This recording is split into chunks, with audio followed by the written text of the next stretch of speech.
I'm Heath Drusen, the host and creator of Howl, a podcast about 30 years of wolf reintroduction in the Rockies.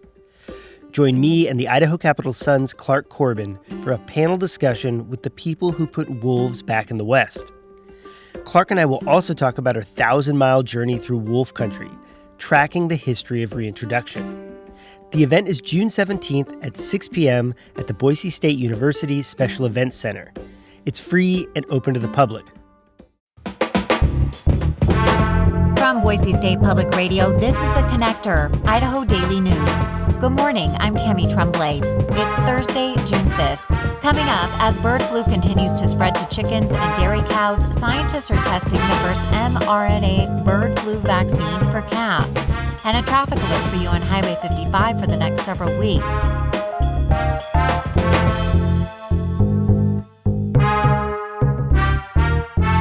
The Trump administration this week rescinded an order explaining to hospitals that receive federal funding that they must provide abortions to women if needed to stabilize their condition.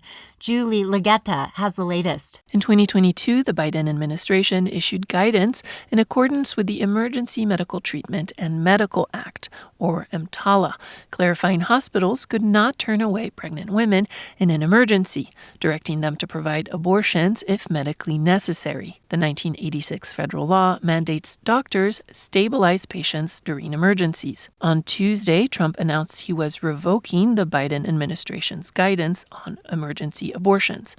Following the repeal of Roe v. Wade, Idaho banned almost all abortions, with narrow exceptions given to rape and incest victims or when the life of the mother is in danger. The Biden administration sued the state, saying the law went against EMTALA.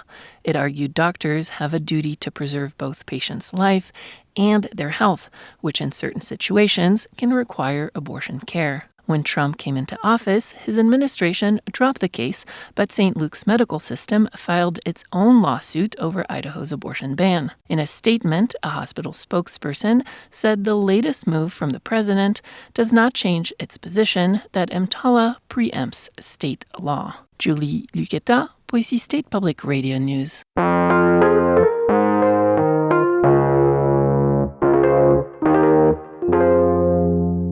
As bird flu continues to spread to chickens and dairy cows, scientists are testing the first mRNA bird flu vaccine for calves. Researchers at the University of Pennsylvania and the USDA have developed an mRNA vaccine for dairy cows against H5N1. Their study, awaiting peer review, found the experimental vaccine protects calves against bird flu transmission through infected mother's milk. Dr. David Pate, former CEO of St. Luke's Health System, told Idaho Matters that he is optimistic about what this means for food safety. It's not a total solution, but the more we learn about these vaccines and how we can adapt them to stop these transmissions is going to make our food sources safer. The study hasn't tested if the vaccine protects adult dairy cows from bird flu.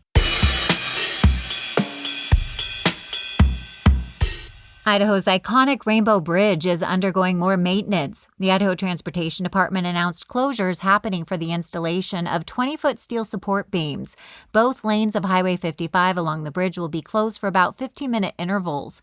ITD did not say how often the closures would happen, but they are expected to last over the next several weeks. In sports, Northwest Nazarene University fell to Tampa last night in the NCAA Division II Baseball National Semifinals. The score was 13-5, but they will play against each other again today, with the winner advancing to the championship series. And that's today's episode of The Connector. I'm Tammy Tremblay, and we'll see you back here tomorrow. To stay in touch with the news between now and then, check out BoiseStatePublicRadio.org or download the free Boise State Public Radio app. Thanks for listening.